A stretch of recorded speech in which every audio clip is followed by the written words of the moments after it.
Welcome to the Positive Productivity Podcast, episode number 58. Welcome to Positive Productivity Podcast, where we empower our audience to achieve and appreciate personal and professional success, especially in the face of adversity. Listen in as our guests reveal their stories of challenges and hurdles and how they overcame defeat and became triumphant in their endeavors. Let's get motivated and move forward with your host, Kim Sutton. Welcome back to another episode of Positive Productivity. This is your host, Kim Sutton. And on this beautiful morning, I have the pleasure of introducing you to our guest, Doug McIsaac, who is the founder and president of Linked Coach. Thank you so much, Doug, for being here. And I love that we're having another conversation. So am I. I'm really looking forward to chatting with you, and hope your listeners get something out of today's call. But it should be a lot of fun to chat either way. Oh, I'm sure they will. And I got to tell you, we talked, what was it? Like a couple months ago now. I'm just looking back. Oh my gosh, it was 2 months ago to the day that we talked. I know, it's nuts. Oh, was it? Wow. Yeah, that's crazy. And the last exchange was, and I have to quote you because I'm pretty sure I'm quoting you on this. You want to be in a mastermind to be stretched, but you don't want to be stretched to get in a mastermind. And that's the first thing I saw when I pulled up my Skype this morning. And I think it was maybe only our first or second conversation, and I had already sent you a picture of my dream home. Anyway, enough about me. Let's talk about you. You do want to, yeah, for those that are listening, I mean, the understanding of that is you want to be around people that will stretch you and your goals, your beliefs, people that are above you.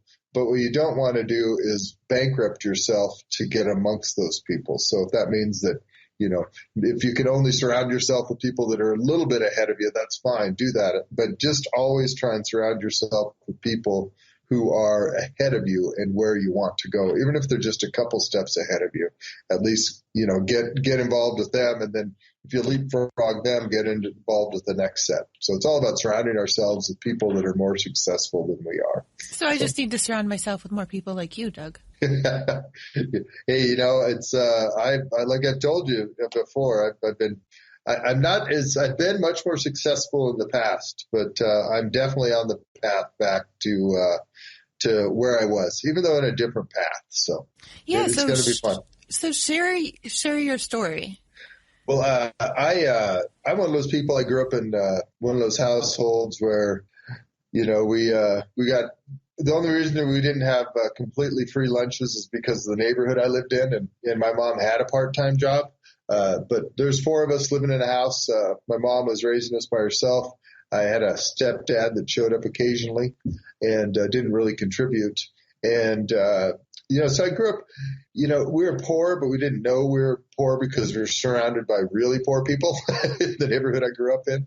And I didn't really realize it until I got to high school and was around a lot of the doctors' kids. You know, they're going on ski trips all weekend, and you know, and they're traveling to Europe and all that. And here I was, you know, I was working a job on the weekends. You know, mom did everything she could, and I'm amazed that she was able to do what she did on what she made. I mean, stunned actually looking back on it.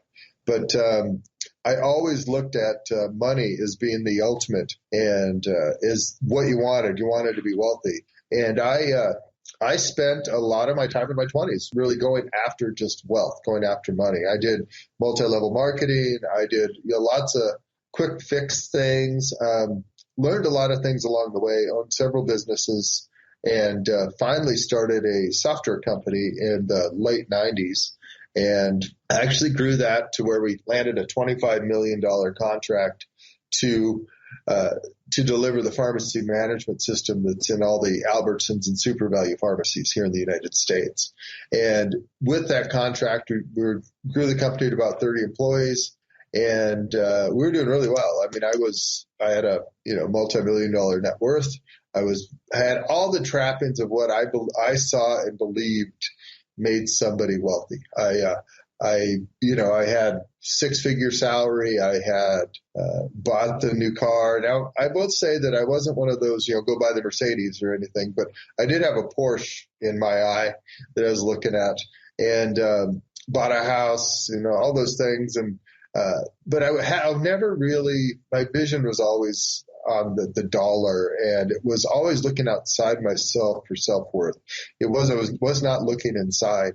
And as will happen when you're looking outside of yourself, ultimately what happens is when you lose that, it destroys you. And my company, I actually retired from that company in 2005, had a multi-million-dollar payment package, and the company ended up going out of business. And only 10 payments into my 10-year payment package.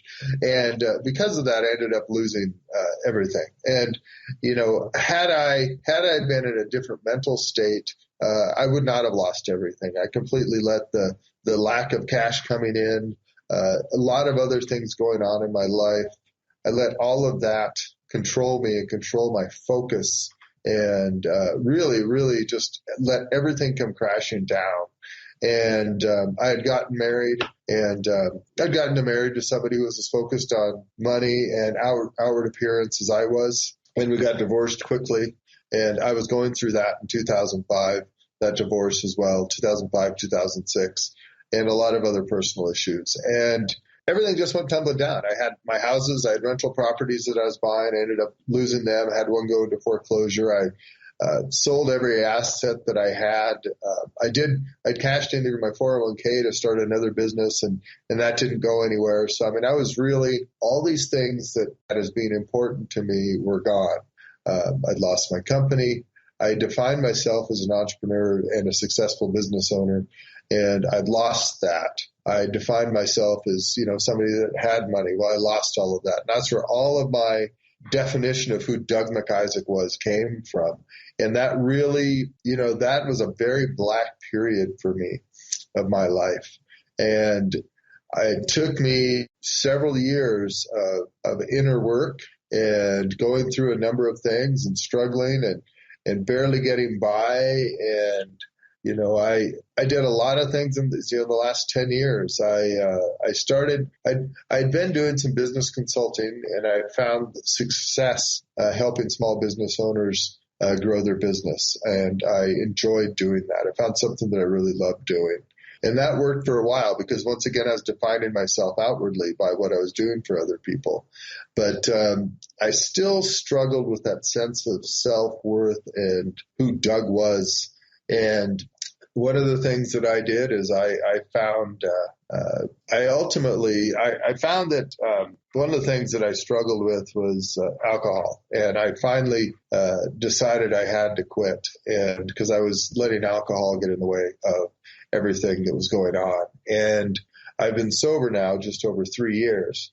And thank you, Kim. And I've in that time, I've done a lot of inner work on Doug and realized, understanding that so much of my life I looked outside myself for what was important and let other people's opinions of me and that really affect how I felt. And I always looked at building my business that way and how I looked on the outside, not how I felt on the inside. And I, over this last 3 years, I have in AA, and I'm working the steps and working with the sponsor, and then now I'm working with other sponsees, and it's been an amazing thing. Now, I'm not going to do a talk about AA here, but it's been amazing to me. It's the working on myself and really understanding that sense of self-worth is putting me on a different path now. That I am back doing what I love doing. I'm working with business owners. I'm helping business owners grow their business. A lot of that is through LinkedIn and the Linked Coach, where I'm working with people, helping them use LinkedIn to generate leads for their business. I'm also doing business coaching with small business owners because that's what I love to do. And I've decided that, I want to live a completely remote lifestyle where I can travel as I want and be able to. And it's not about how much I'm making. It's about the life I'm living and spending time with my daughter and, enjoying life. Now, that being said, my income is growing again as well because of that. I'm focusing on what I love doing that adds value to other people, and it's growing my business. And, my goal is to be 100% location independent by January 1st. I may not make January 1st 100% because I just took on a big local client, but they're talking long term. But I will. I'll still have flexibility to travel as I want, and travel maybe not as much this next year as I had hoped, but I'll be building them a foundation so that they can move forward without me without me in there all the time and being able to do meetings online. But that is my goal. And I've learned, I've really just learned that it's more about being happy with who I am, being comfortable with who I am inside, and not needing that outside and defining myself by what other people think about me. And that's really the wealth that I've felt. And it's really the future I'm headed towards. And it's a pretty exciting time in my life. That's also huge. Doug, I have to ask, what was your first job? Let's see, my first job, I did some door-to-door selling of stuff. Like in high school, were you door-to-door? Oh, yeah, no, this was in grade school and junior high. I'd go and do door-to-door sales for like greeting cards. Really? And then, yeah. And then I did babysitting, and I also shoveled walks. And in high school, I did telephone sales over the summer. And then actually during school, I did as well. So I did telemarketing, which sucks. I have a lot of respect for the people that can do that because outbound telemarketing is brutal. Would you rather do outbound telemarketing or collections? Probably outbound telemarketing. Yeah. Collections would be rough. Right. Actually, I do collect. As a business owner, you always end up doing some collection calls because it's inevitable that you have clients that aren't paying. But being in the knowledge industry like you are as well, I tend to I've learned I charge the bulk of it up front because if they don't, you just have to. And if clients don't understand that. That's been a huge learning experience for me too. And I've had clients ask, why do you require a retainer? And I've actually started turning it around. Well, do you require a retainer or do you do your work up front for no payment? And then it's sort of the aha moment comes for them. I'm like, okay. But my son and I were actually, my 10-year-old, we were having a discussion last week. He asked me, Mom, what would be your least favorite job that you would ever want? And I actually answered collections. And then we had a whole discussion about it because I reminded him that the people who are making the collections calls, they could very well be receiving collections calls themselves, and they're doing that job to avoid those calls. So, yeah, my first job was actually babysitting, and then I was a paper girl at 12, and then I worked in my church rectory. I would serve dinner to the priests and attempt to make coffee, but that didn't always go so well because I started putting instant coffee in the coffee pot. and that makes sludge. Yes, it does. Yeah. Unfortunately, well, I have to admit that only happened one time, but unfortunately it was a night when the priest had guests. So that was pretty embarrassing. That is pretty funny. But isn't it pretty amazing how, I grew up with divorced parents. My mom struggled a little bit more than my dad. And, but the stress was there on both sides. It didn't, Dad had a really good salary, but the stress was still there because and the money doesn't necessarily mean that you're any more or less happy. I definitely have incredible memories with both sides. I do, however, remember stress with both sides. Yeah. So just because there was money, that didn't mean that it was any less, but I do completely. I also relate to the marriage where money was more important. It was. I literally, since I'd had so much of my worth tied up in my value, how much of my personal value tied up in my net worth, and realizing that. I just need to caveat it. My ex-wife and I have a great relationship today, and she's really done a lot of inner work as well. And we're co-parenting very well. But both of us were in a bad spot during our marriage and subsequent divorce. But then I went on and I saw when I realized that what she was after me primarily is my money, I ended up getting rid of all of it. That was not a conscious effort. was more of a subconscious thing that I've learned since then, that I just kind of went and I just let myself destroy myself and continued my negative spiral.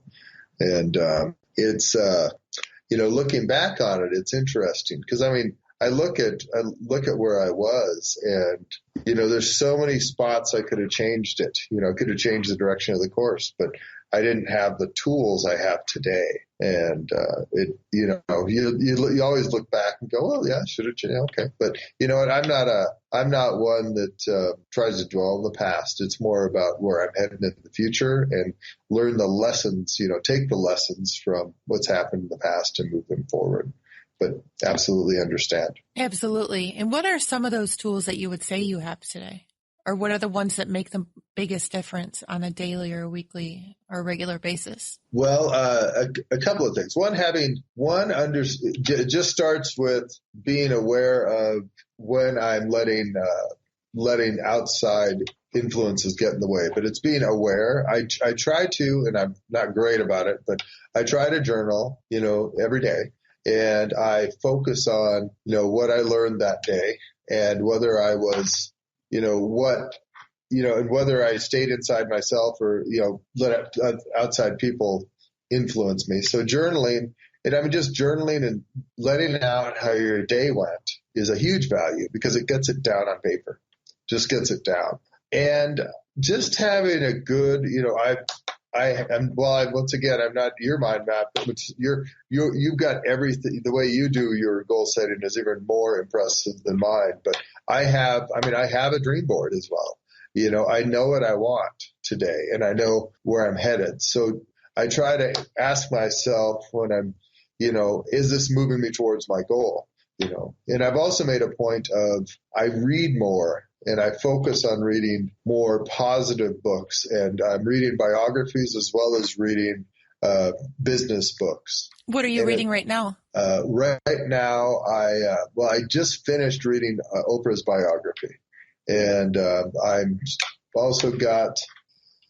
I've got like 3 books I'm working on, and I'm listening to Grant Cardone's. Are you listening to 10X Rule? I just so finished. Am I. Yeah, I'm listening to that, and today I just started his next one, and what is it called again? I am listening to If You're Not First, You're Last. I just started listening to that and implementing it, and, I've added a lot more structure into my day and my week as well to keep me on track. I do every Sunday I do a brain dump. I actually will write down everything I know I need to do the next week. And then I will break them out across the week and time block stuff out. So it's like I know what I'm going to do on each day. And I try to fill my calendar virtually every hour of the day from about 5:30 a.m. Actually 5. I usually go running about 5. I do accountability call at 5:30. And I try to, at least from 5 to 6, 5 a.m. to 6 p.m., I block out my calendar every day. And I try to fill it all up. And I fill it up with, I put my workout in there, and that's keeping your head on straight. It's like, for me, it's reading, it's working out, it's watching my diet, it's journaling. And, I also have a gratitude exercise that I do in the mornings, that works great. I'm chuckling because I haven't done it for a little while, but when I do it, I love it. And it's literally just writing down, things that I'm grateful for every morning. I do it mentally, but it's much more powerful if you write it down and just say, I'm grateful for this. I'm grateful because, and, it's easy to forget just where we are compared to where we came from. And by being grateful and having honest gratitude is important. Another thing that I started doing is accepting. I used to never accept compliments. If somebody would say something like, I would blow it off. I was like Teflon. If somebody tried to give me a compliment, I would blow it off. But now I've learned to just say thank you. Do you think that's an introvert thing? Well, it's a combination. It is an introvert thing, but it's a self-worth thing. And many of us that are naturally introverted, we don't have a sense of self-worth. We have a negative sense of self-worth. And you don't know how hard it was for me to learn to just start saying thank you when somebody gave me a compliment. And it's tough. Some people out there have never struggled with this, but those of us that are naturally introverted and those of us that are naturally struggle with a sense of self-worth, we don't know how to take it. And I was one of those. I had a very gregarious outward shell, but internally, who I portrayed myself to be outside was very different than who I was on the inside. And, it took a while. I mean, it took a lot of work. I mean, work is the only real word for it, but it's literally, praying and journaling and being grateful before you can really learn to be happy with who you are, and simply saying thank you. If someone says, wow, your hair looks nice today, which that happens to me less and less now, by the way. Sorry, that's funny. But you just say thank you, or geez, I really appreciate, the work you did on this. It's like, thank you, because there's two sides to that. If you never allow people to give you compliments, they're going to stop giving you compliments because you're not allowing them. If somebody gives you a compliment, you need to allow them. You need to take it and give them a thank you, and that's kind of what they get for giving you that, is they get a thank you. Consciously or unconsciously, they will stop complimenting you, and and some people will hold a resentment if all you do is they say, hey, that's a really nice, outfit you're wearing. Oh, this old thing, I mean, people do it, and we naturally do those things all the time, that deflection. And we need to learn to accept those compliments and just say thank you. I mean, we don't have to deflect all the time. But yeah, I never thought about that. When they say, oh, this old thing, I mean, that could almost be insulting your taste when you say, oh, that's nice. And then you worry about, where's your taste at? Yeah. It's and I mean, some of us will spend on that all day.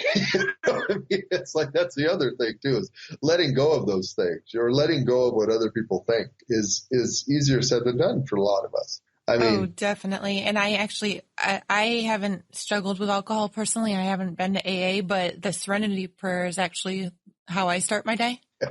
I used to, my daughter, our nightly prayers. So we do the Serenity Prayer. Yeah. It is learning to let go and understanding what we can control and what we cannot that alone was a huge changer for me. And that alone starts working on your self-worth, because, while I'm saying you have to say thank you if somebody gives you a compliment, you also don't require other people to give you compliments for you to feel like you're worthy. We're all children, whether you're Christian or not, we're all children of God, and we're all equal. And, we all started out the same way. We're all going to end the same way. And, we need to understand that nobody is better or worse than you. They may have less money. They may have more money. They may be better looking, maybe uglier, but nobody's better or worse than you. All of us have an equal value, and we all serve our roles. And we need to understand that, our role is what we're there to do, and just accept where we're at, be happy where we're at, maybe strive to grow, get better. But it's just being happy with where you're at is vital to, because if you're not happy where you're at, money isn't going to change that. A new house, a new car, a new wife, a new husband, a new boyfriend, nobody outside of you is going to make you happy. Nothing outside of you is going to make you happy if you're not happy inside. Absolutely. Learning to let go of, and nothing on the outside should control you either. It's not what you have. I was in a meeting with a guy that was like, I own a bike now. I still live underneath the bridge, but I've got a bike. And I'm just like, wow, that puts your life in perspective. You know what I mean? It's like, wow, I had trouble paying this bill, and, it's, you got to understand that where we are, we're in the United States, man. We're not thrilled with this presidential election and our choices, but, we live in this is one of the greatest countries in the world. I mean, all the negative crap going on, whatever. I mean, there are billions of people in the world that live worse than our poorest people in the United States. I mean, there are places that people live on the street can go get a meal at least several times a week, if not every day. There's places we have a lot. I mean, there's so much opportunity in our country that is not available to billions of people across the world.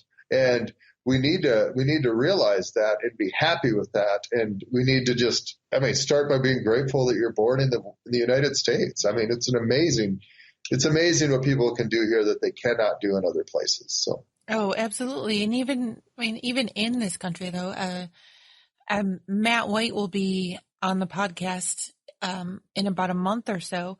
Matt, if you didn't hear his story, I can't remember what state. I want to say New Orleans, but he was at his local Kroger, and Chauncey went up to him and asked him if he could help him with his groceries in return for a box of donuts. Did you hear this story? No, I have not.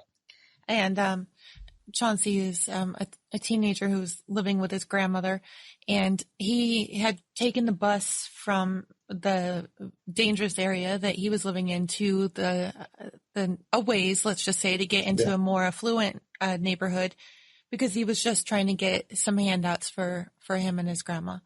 And Matt White helped him out and listened to him. Chauncey had already been turned down 7 times or more by the time Matt talked to him. But Matt ended up talking to him through the store and bought him like a few bags of groceries and then drove him home because he didn't want him to have to take the bus home. And then when he got there, found out that they had no furniture, barely any electricity. And then he started a GoFundMe campaign for him and his grandma, and it ended up making close to $400,000 to get them out of there. Yeah, which they've set up properly in trusts and all that. But just here in our own country, I mean, there's people who would die to eat the food that's being scraped off of our plates. Yeah. Yep. So we have to be grateful for all of that. That's right. And I mean, obviously nobody that's listening to a podcast is in that situation. Well, who knows? The gentleman who's still living under a bridge but has a bike now, he may just have an iPad by now too. That's right. He may be listening at the library. But I'm sorry. Yeah. It's okay. He may be listening at the library. It definitely could be. Yeah. So working on building his empire. Absolutely. These people are dead. We all need to understand that where we're at and where we can go, and we're just growing. I don't know. Anybody that's educating themselves and listening to podcasts like yours, is on a growth path. So they need to just stick on it. Hopefully they got some value out of today, my story, and so some of my rituals that I do. And the Serenity Prayer is an awesome one. If people are not familiar with it, look it up. I'll put it in the show notes for sure. That'd be great, because it is a great way to center yourself and understand. It helps you learn more about yourself. Just reading that and learning to let go of outside influences affecting you. So I just have to ask, what happens if there's a day when you get up and you're in a funk? What do you do? There's 2 things that I do. Sometimes sometimes when I can't pull myself out of it, I just end up reading. But what I try to do is I try every morning to get up and do something physical to get my blood going. Right. Because that helps. If you're in a better physical state, your body controls your mind. If you're in a better physical state, you become in a more positive mental state. I will pull out my gratitude journal and I'll just start writing. And sometimes getting that crap off your shoulders onto paper is enough. I've done that. There are days where I've just puked onto the paper and puked garbage onto the paper and then was able to jump back into work. So, two main things is 1, just get moving. 2, journal, get the junk out of your head and get it somewhere else so you don't have to worry about it. And then the third, read inspiring stories, listen to inspiring podcasts or listen to upbeat music. I mean, those are the things that can help get you moving. And I know the days that I do best, I'm able to get up, and do something physical, go for a run, do a little Tabata workout at home, or even go to the gym, depending on the day and time. It's all about taking control of that. And if you start your day if you start your day right, the rest of your day will go well. And, I start my day before I go to bed at night. And I realize we're going a little long here. But this is awesome. Yeah, I'd love to hear. What do you do before you go to bed? I told you already I do a brain dump on Sundays. Well, what I will do every night is I'll do a quick review of the day, and then I do two things. One, before I leave my computer, I review what I'm doing the next day, and I add any tasks in that I need to do the next day. So that's out of my head. I have a list of stuff I need to do the next day, and I get that down. Then I go upstairs and I will journal a little bit, usually just half a page, maybe a page, where I write down kind of how that day has gone. And so I've gotten rid of today before I go to bed. And then I will read a little bit of a biography. Then I go to bed. I get up, I make my bed, I put on my workout clothes, and I go out for a run. And I do brush my teeth before I head out the door. And I do that. And I only run a little over a mile. And some days I walk more than I run. And then I get back and I jump on an accountability call. And if we start a day right, the rest of our day will go well. And the activity I haven't been doing as well lately is doing my gratitude journal every morning. But doing that every morning helps as well. The mornings I do it, I know I feel better. But I do that accountability call at 5:30. So usually I'm up, I run, grab my breakfast, and jump on the call. So have you heard of the miracle morning? And I apologize to listeners who have heard me bring it up before. I haven't, but Tony Robbins calls it the hour of power, or 15 minutes to fulfillment, or what. I'm a Tony head. So I've been to his master university. I've been to most of his things. I almost did platinum back in the day, but I was in a different mental spot then than I am today. That hour of power, starting your day off right makes a huge difference in how your day goes. And it's the same. I'm sure it's the miracle morning, the same thing. You got to set your day up right. You have to set it up ahead of time. Even if you're just going into a job, before you leave the job, know what you're doing the next day. So you don't have to worry about it. None of this getting in the morning and trying to figure out what the hell you're going to do. You're more productive if when you walk in the door, you know exactly what you need to get done. Right. That's what I try to do with my day. Am I perfect about it? Absolutely not. I'm not perfect, but that's what we do to keep our, when you're most productive, when you know what you're doing, you don't have to think about it. You just jump right in. So in your business now, would you say then that you are following your passion and seeking happiness first then? Oh, absolutely. Yeah. I'm working with clients that I love. I love their businesses. I really enjoy working with them. I'm helping them grow, and I'm really adding an impact to their businesses. Taking one client from low six figures to closing in on 7. He was a single person shop with one contractor. Now he's got 10 people. I helped another business coaching client of mine go from, where she was, her promotions were getting her 3 to 5 people. Now she did 50 in this last one. So I love helping. I love seeing the successes and working with people and helping them grow. And I love the people that I'm working with. And that's my goal going forward, is I only work with people I enjoy working with and that I can impact their business. So yeah, I'm much happier doing that than I was before. And I went through, I've had some rough patches, but it's feels so much better knowing that you're making an impact, and at the same time, you're getting paid what you feel you're worth, but you also know you're providing them at least 10 times that value because you see it. That is so key. And I know there's listeners out there who are wondering now, so what do you do, Doug? I do 2 things. I've been focusing on LinkedIn for the last year for LinkedIn lead generation. I'm actually, I have a product that will be launched soon. I'm launching my own podcast, but you can go to linkedcoach.com and go there, and you'll find out more about the podcast and more about me and some of the packages I offer. And I'm actually moving out of doing more lead generation into the teaching and consulting. I do a little bit of both, but I'm really enjoy the teaching and consulting, teaching and coaching, not consulting, more than I enjoy that more. And that is my goal, to do more and more of that. And I do also work with businesses just coaching. A broader base than LinkedIn as well.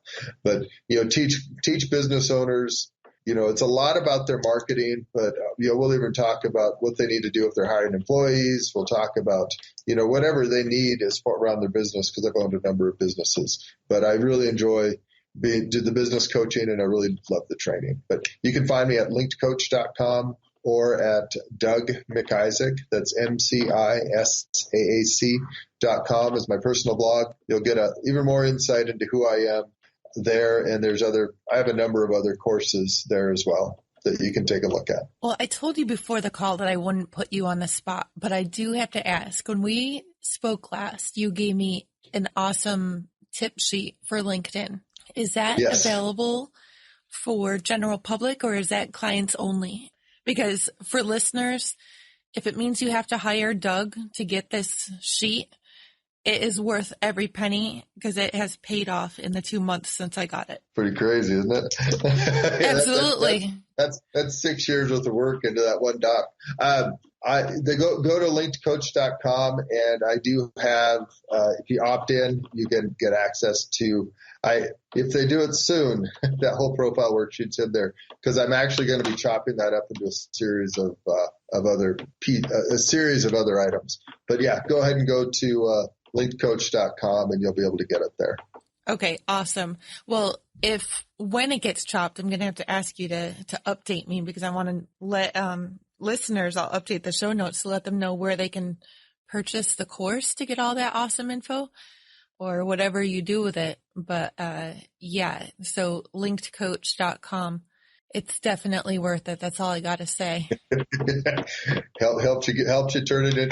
LinkedIn is an amazing place for generating leads if you're selling business to business. If you're not using it, you're missing out. That's all I can say. I mean, you need to use, if you're selling business to business, use LinkedIn. It'll help you grow your business. Well, I've had clients come to me and say, acquaintances, noticing the changes that I made and commenting, and then I'll notice that they've made similar changes on their profile. And I sort of sit here chuckling, thinking, thanks, Doug. Yeah, I see what they're doing. Oh, yeah. Yep. It happens to me too, which is cool. I mean, there's other coaches. I mean, there's a lot of other LinkedIn coaches out there, and some of them are good, some of them are bad, but I know that what I've done works, and like you just said, it works. I've built a lot of my businesses come off of LinkedIn, including this local client. And I mean, they're a 200-person software company that's got 3 products in 3 different niches, and they're doing 8 figures.